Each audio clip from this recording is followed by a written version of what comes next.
do të gjejmë që Luti thash ballafaqohet me një sprovë shumë të madhe, me një popull që nuk janë individ të prishur apo thjesht individ që nuk kanë besim, por e gjithë shoqëria, i gjithë populli ka rënë pre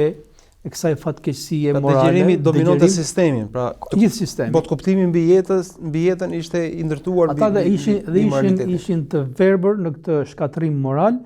Madje përveç kësaj, siç përmendin ajetet tjera kuranore, ata pra ishin jo besimtar, ishin shumë agresiv ndaj njerëzve të tjerë, ishin njerëz që u zinin rrugën karvaneve tregtarëve, ishin të dhunshëm dhe siç përmendin ajetet tjera kuranore, pra shkonin patjetër burra me burra dhe gra me gra dhe këto e bënin haptazi dhe mblidheshin në klube po në vende të caktuara që ato Kurani i quajnë klubi i popullit të Lutit, kur ata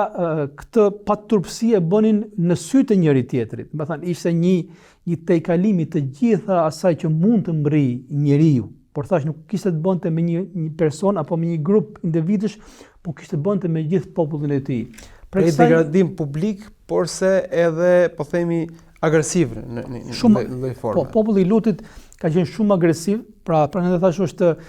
sepse duhet të kuptojmë një gjë që të gjithë popujt, gjithë njerëzit kanë bërë gjunahe dhe gabime, po do të gjejmë që Zoti i ka shkatruar popujt kur gjunahu i tyre është bërë masiv dhe është bërë publikisht dhe i kanë tejkaluar kufit. Pra si më thënë Zoti edhe individit, po edhe popujve ju ka lënë një kufi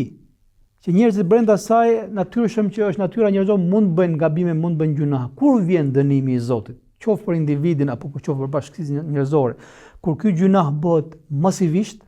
bëhet publikisht dhe ata i tejkalojnë të gjitha ato kufi apo po themi ato vijat e kuqin që se mund ta quaj kështu, atëherë vjen dënimi. Dhe populli i Lutit i kishte kaluar të gjithë këto kufi.